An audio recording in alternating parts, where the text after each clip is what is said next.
Commander. Something you need? How's the Normandy performing? Is she everything they said she'd be? She's the best ship in the fleet, if you've got a pilot who knows how to handle her. Balance isn't what you'd expect. Takes a while to get used to that oversized drive core we got stuffed in the back, and her power can sneak up on you if you're not careful. The Normandy's probably too much ship for your average Alliance pilot, Commander. Lucky for you, I'm anything but average. I like to know my crew. Mind if I ask you a few questions? I can see where this is going. You did a background check on me, didn't you? Well, I'll tell you the same thing I told the captain. You want me as your pilot. I'm not good. I'm not even great. I am the best damn helmsman in the Alliance fleet. Top of my class in flight school, I earned that. All those commendations in my file, I earned every single one. Those weren't given to me as charity for my disease.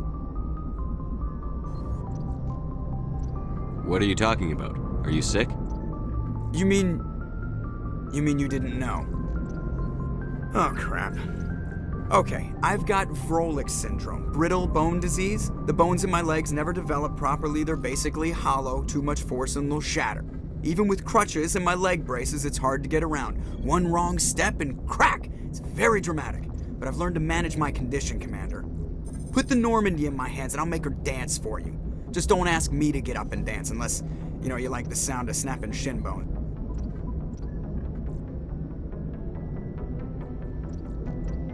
How'd you end up joining the Alliance? Look, if you're looking for an inspirational tale of the crippled kid overcoming impossible odds, you're gonna be disappointed. My mother was a civilian contractor working for the Alliance.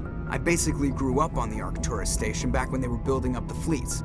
Spend all that time around Alliance ships, there's a good chance you'll end up going to the Academy. Why does everyone call you Joker? It's a lot shorter than saying Alliance Flight Lieutenant Jeff Moreau. Plus, I love to make little children laugh.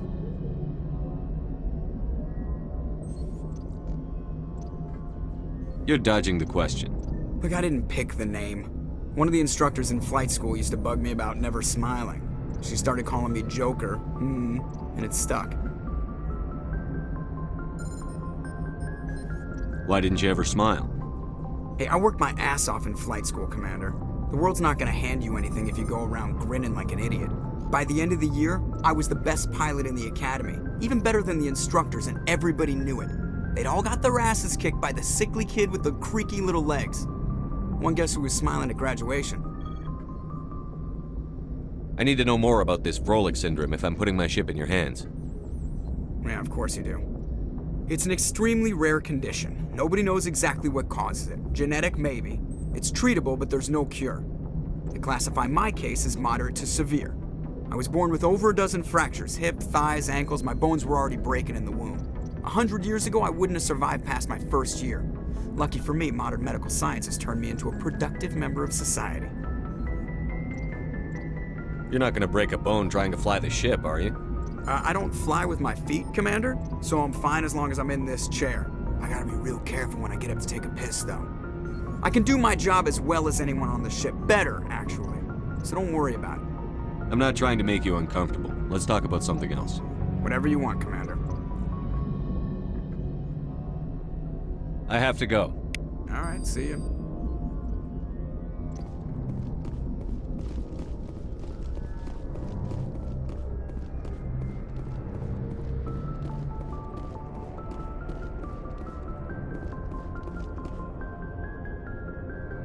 If anyone has to take over for Captain Anderson, I'm glad it's you. I'm not sure about having non-humans on our ship, though. Speak freely, Presley. I want to know if you have a problem with non-humans. It's not that, Commander. Humanity has always handled its own problems. Saren attacked one of our colonies. We should be the ones to stop him. We don't need their help.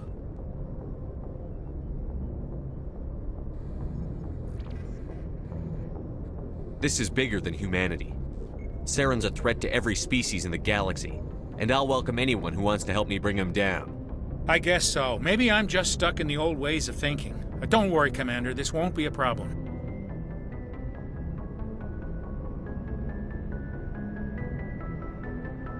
How did you end up assigned to the Normandy? I signed up with the Alliance as a navigator right out of school, following in my grandfather's footsteps, I guess. My first posting was on the Agincourt. We were at Elysium during the Skillian Blitz. A massive fleet of alien raiders hit the colony, trying to wipe it out. They had the numbers, but their ships were no match for an Alliance frigate. It was a slaughter. We couldn't even keep track of how many ships they lost.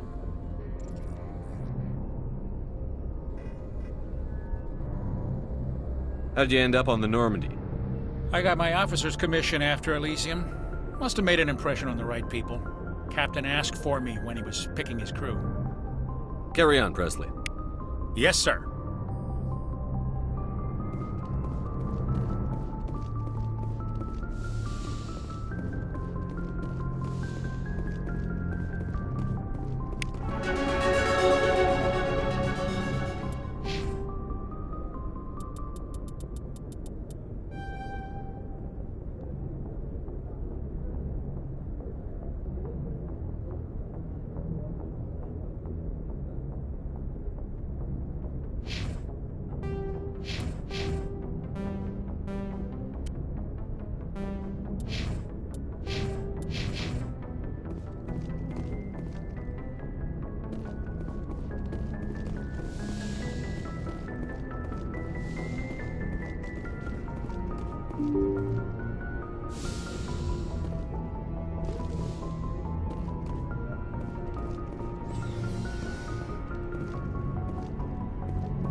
Yes, Commander? Is there something you need? How did you end up serving on an Alliance ship? I enlisted right out of med school. Earth always seemed boring to me. Too safe, too secure. I figured the colonies were teeming with exotic adventure. I wanted to travel the stars, tending the wounds of tough soldiers with piercing eyes and sensitive souls. Turns out military life isn't quite as romantic as I'd imagined.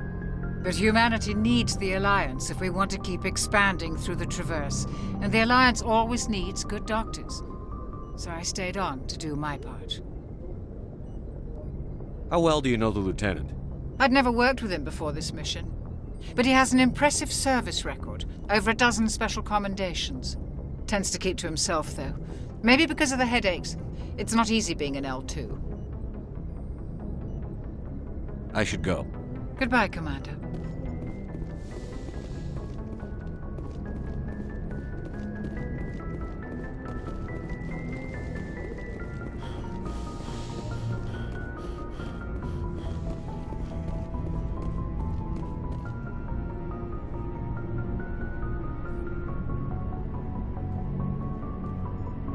Anything you need, Commander? What's your opinion on the last mission? I don't see how we could have done things any better. At least not without getting to Eden Prime sooner. And we were on the scene faster than any other Alliance ship could have been. Just trying to get a sense of where the crew's at. Thoughts? I've wasted enough of your time for now, Commander. We'll have time for personal debriefings later. We'll talk another time, Lieutenant. Commander?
Approach control, this is the SSV Normandy, requesting a vector and a berth.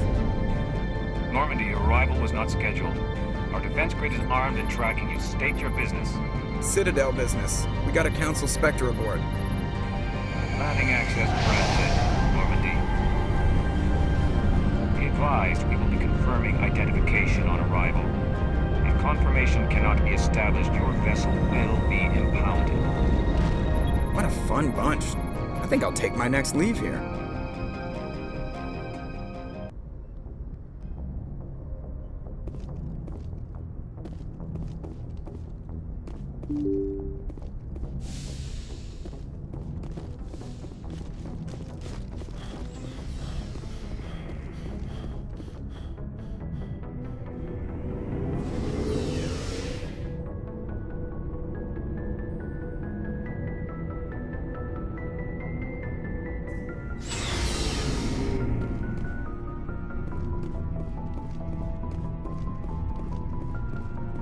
Hey, Commander.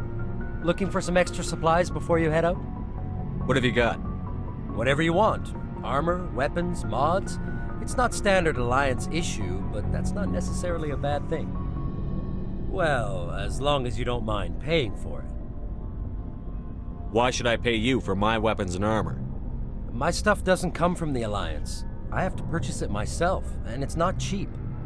Hell, the licenses alone have set me back more than I'd like. But no licenses, no goods. Without the goods, I'm out of a job. What are licenses? Why do you need them? Manufacturers sell licenses.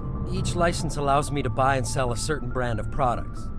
I already have several basic ones, but you'll need to buy more if you want me to bring in different brands. Many of the best licenses are hard to get, but they're well worth the cost if you can find them. What do the different manufacturers offer? There are too many for me to keep track of, but each license will explain what it's good for. How often will you get new items? Well, that depends on how many licenses you've purchased, but I'll rotate items on a regular basis regardless. And anytime we land someplace with a big enough port, I'll buy, sell, and trade whatever I can. Check back often. I need to move items quickly, so only the most basic items will be stocked consistently. Let's see what you've got. You bet, Commander.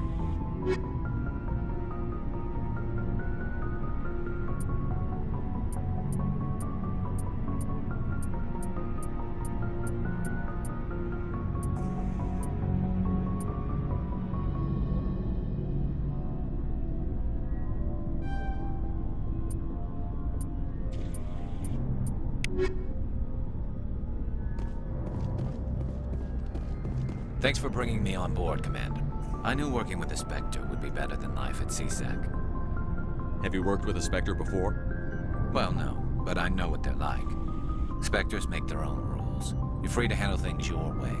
At CSEC, you're buried by rules. The damn bureaucrats are always on your back. Being a Spectre does have its advantages. Exactly my point. If I'm trying to take down a suspect, it shouldn't matter how I do it, as long as I do it. But CSEC wants it done their way. Protocol and procedure come first. That's why I left. So you just quit because you didn't like the way they do things? There's more to it than that. It didn't start out bad, but as I rose in ranks, I got saddled with more and more red tape. CSEC's handling of Saren was typical. I just couldn't take it anymore. I hate leaving. I hope you made the right choice. I'd hate for you to regret it later. Well, that's sort of why I teamed up with you. It's a chance for me to get off the Citadel, see how things are done outside CSEC. Either way, I plan to make the most of this. And without CSEC headquarters looking over my shoulder, well, maybe I can get the job done my way for a change. If getting the job done means endangering innocent people, then no. We get the job done right, not fast. Got it? I wasn't trying to. I understand, Commander.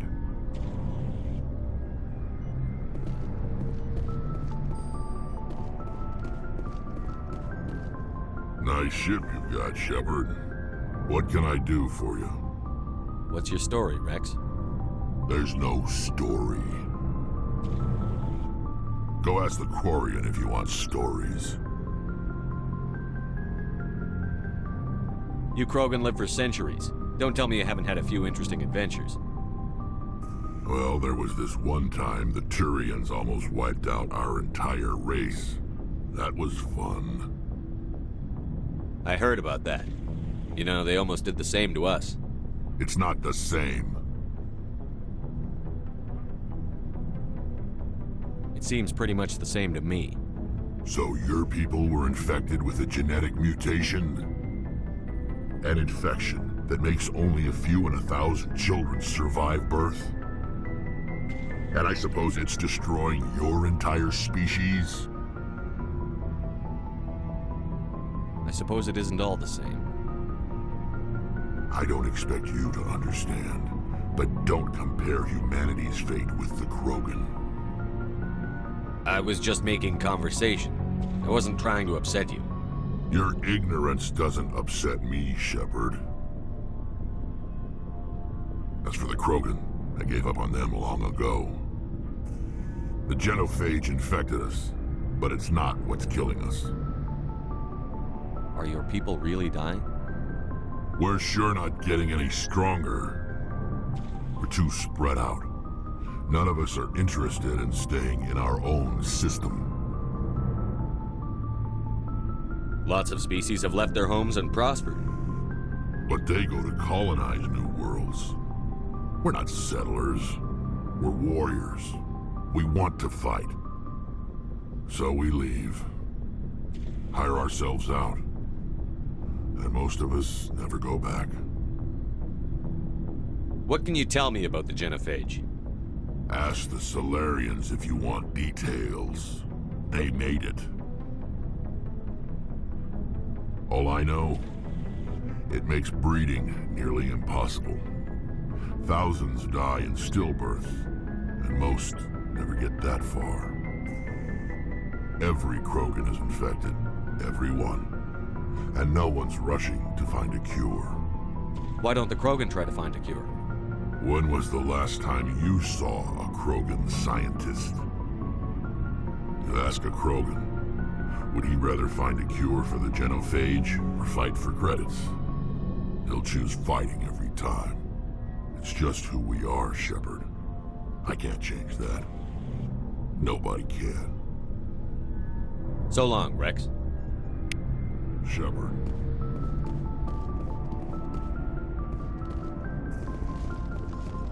Commander, good to see you.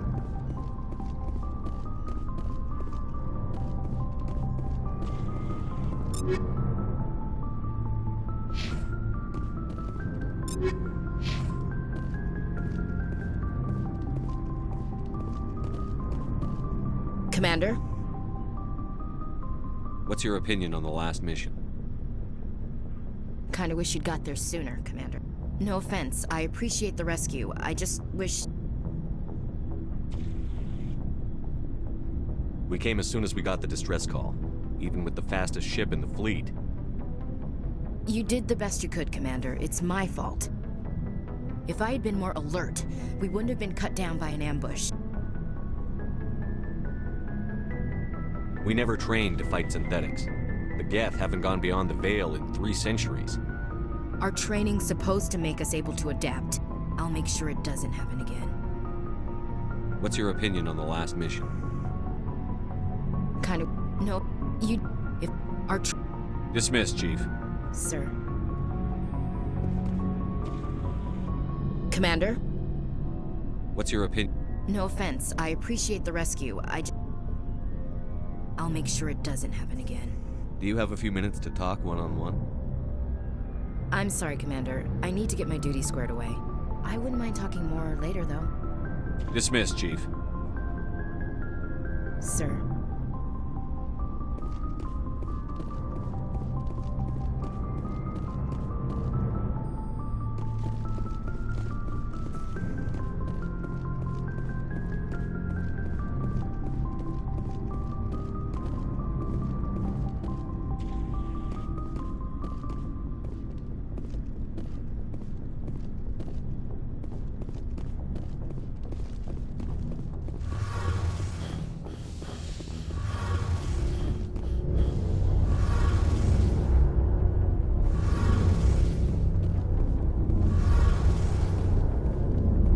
Commander, you know that Quarian, Tally?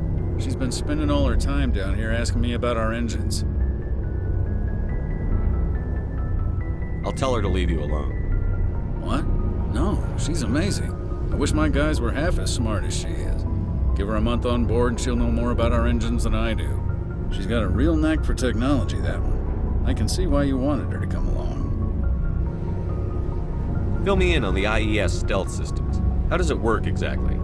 You can't hide a ship out in space. They emit too much heat and radiation. Too easy for sensors to pick them up, unless you find a way to capture those emissions. So our stealth systems trap the energy we give off in storage sinks built into the ship itself. No emissions to give away our location. Eventually the sinks have to be vented. More than a few hours silent running and they overheat. Cook us inside our own hull. There's no way for anyone to detect us? A visual scan can still pick us up. Anyone looking out a window can see us plain as day. But you have to be pretty close to get an actual visual out in space. Most vessels rely on scanners. As long as the stealth systems are engaged, they can't see us. Not unless we accelerate to FTL speeds. Why doesn't it work with faster-than-light travel? Cranking up the FTL blue shifts our emissions, pushes them into frequencies too high to capture in the sinks. As soon as we make the jump, it's like setting off a flare. Sensors can pick up our location whenever we enter or exit FTL flight, but for short-range missions, our stealth systems are amazing, and we've got the only one. I want to know more about the Normandy. She's the best ship I've ever served on, probably the fastest vessel ever designed, and she's the only one using the new Tantalus drive core. What's so special about the Tantalus drive core? Proportionally, it's about twice the size of any other vessel. Not only are we faster, we can run at FTL speeds longer before we have to discharge the core. Carry on, Adams. Aye, aye, Commander.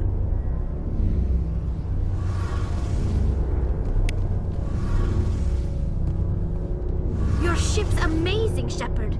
I've never seen a drive core like this before. I can't believe you were able to fit it into a ship this small. I'm starting to understand why you humans have been so successful. I had no idea Alliance vessels were so advanced. The Normandy's a prototype. Cutting-edge technology. A month ago, I was patching a makeshift fuel line into a converted tug ship in the flotilla. Now, I'm sitting on board one of the most advanced vessels in Citadel space. I have to thank you again for bringing me along. Traveling on a vessel like this is a dream come true for me. I had no idea you found ship technology so interesting. It comes with being a Quarian. The migrant fleet is the key to the survival of my people. Ships are our most valuable resource. But we don't have anything like this. We make do with cast-offs and second-hand equipment. We just try to keep them running for as long as we can. Some of the fleet's larger vessels date all the way back to our original flight from the Geth. I can't believe your fleet's still using ships that are 3 centuries old. They're constantly being repaired, modified, and refitted. They aren't pretty, but they work. Mostly. We've tried to make ourselves as independent as possible on the flotilla. Grow our own food, mine, and process our own fuel. But some things we just can't make on our own. A patch to maintain the hull integrity requires raw materials we just don't have. That's why our pilgrimages are so important. Tell me about your people. Our lives aren't easy. Resources are scarce, and we are constantly on the move. Everything we do must in some way contribute to the continuation of the migrant fleet. There are 17 million Quarians in the flotilla, and each of us relies on the others for survival. The bonds among my people are strong. Unfortunately, we have had to surrender many of the freedoms and civil liberties other species take for granted. What kind of freedoms? Well, it's illegal for parents to have more than one child. If our population grows too much, it would strain our resources to their breaking point. Of course, we also can't allow our numbers to become too few. If our population is in decline, the rule against single births is temporarily repealed. In extreme cases of population decline, incentives are even offered to encourage multiple births, though the Conclave hasn't had to take such measures in nearly a century. That's your government. The Conclave is our civilian branch of government. Each ship can elect a representative to serve on the Conclave and make decisions that affect the fleet as a whole. On matters that affect an individual ship, however, the captain has the final say. It's a tradition that dates back to the early days, when the fleet was governed by martial law. Fortunately, most captains nowadays are smart enough to have an elected council from their crew to give them advice and guidance. So the ultimate power rests with elected officials. In practice, the Conclave and the respective council for each ship tend to set the rules that govern our daily lives. But in theory, we are still under military jurisdiction. The 5 top-ranking military officials in the fleet serve on the Admiralty Board. These 5 have the power to overrule any decision by the Conclave in case of emergency. To do so requires unanimous agreement among the Admiralty, and they can only do this once. After that, the entire board must resign their posts. It's a safeguard that served us well. In nearly 3 centuries, the Admiralty Board has only overruled the Conclave 4 times.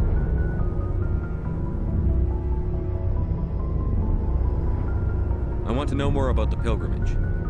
When my people reach maturity, we leave our birth ships and seek acceptance with a new crew. It's necessary to maintain genetic diversity among the fleet. But no ship wants to accept someone who will be a burden on them. So, to prove our worth, we embark on a pilgrimage. We set out alone, leaving the flotilla and our families behind us. We only return once we have found something of value we can bring back to the fleet. This is presented as a gift to the captain of the respective ship we wish to join. If the gift is accepted, we are welcomed into the crew.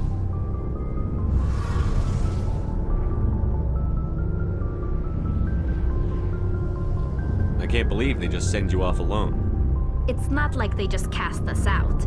Before we leave, we are given lessons in how to survive outside the flotilla, and given gifts to help us on our journey. We also receive implants to fight off sickness and disease.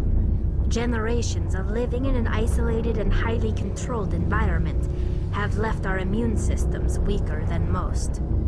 By the time we leave the fleet, we are well equipped for the pilgrimage. This is a rite of passage for all Quarians. If it were dangerous, our numbers would suffer. Virtually every pilgrimage ends with a triumphant return and the ritual presentation of the gift to one of the fleet's captains. Can a captain choose to reject the gift? That doesn't happen often. Most captains are eager to increase the size of their crew. It increases their own standing in our society. Even when a gift is not particularly valuable, the captain usually accepts it out of a sense of tradition. However, there is a stigma to presenting a substandard gift. It's not the best way to make a good impression on a new community. Most pilgrims don't return until they find something worthwhile. I want to talk about something else. Like what? I want to know more about the Geth. I doubt I can tell you anything you don't already know. It's been almost 3 centuries since they drove my people into exile. All I know is the story of their origins, what they were when we created them, and how they turned on us. Interesting. The Geth were originally created to serve as an automated manual labor force. Initially, their intelligence was as limited as any VI.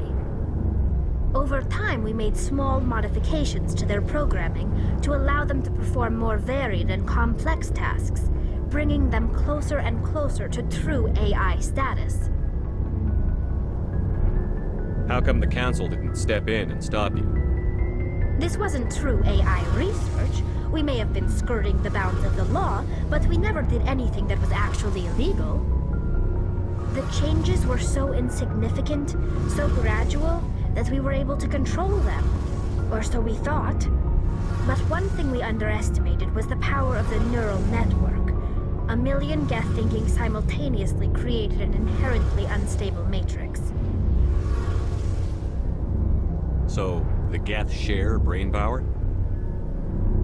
Many of the Geth's logic systems were designed to work in concert with other nearby Geth. Basically, the more of them you have in a group, the smarter they are. So there's some sort of group consciousness? No, nothing like that. They cannot share sensory data or information. Their programming cannot handle that much simultaneous input. Each Geth maintains an individual awareness and identity. The neural network only operates on a process-based level. It's basically the synthetic equivalent of a subconscious. But when they're in close proximity, they can coordinate low-level functional processes, freeing up more capacity for original or independent thought. That doesn't make any sense. I'm probably oversimplifying. The Geth are incredibly advanced and complex creations. All you need to know is that they get smarter when they gather in large numbers. As we built more and more Geth, their effective intelligence became more sophisticated, more abstract. One day, a Geth began to ask its Quarian overseer questions about the nature of its existence. Am I alive? Why am I here? What is my purpose? As you can imagine, this caused a near panic among my people. What did you do? It was inevitable the newly sentient Geth would rebel against their situation. We knew they would rise up against us, so we acted first. A general order went out across all Quarian-controlled systems to permanently deactivate all Geth. The Geth responded to this order violently.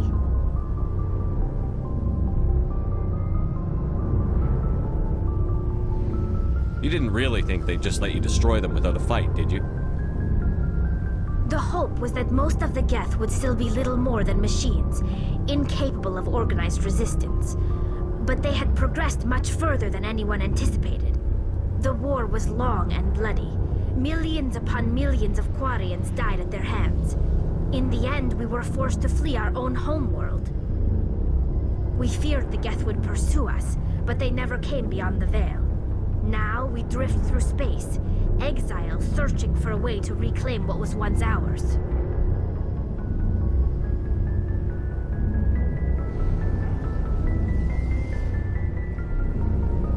It's hard to feel sorry for you. Your ancestors tried to wipe out another species. We made a mistake when we created the Geth in the first place. But we did not make a mistake when we went to war against them. If we had not acted, they would have wiped us out. They're a synthetic life form. They have no use for organics. None. Why do you think they cut themselves off from the rest of the galaxy? Why do you think they've killed every organic being who's ever tried to contact them? They didn't kill Saren. What does that tell you? The Geth are not innocent victims in all this. They're the enemy. They want to destroy us. Not just the Quarians. All organic life. That's why they've joined up with Saren. And that's why we have to stop him. I should go. See you later.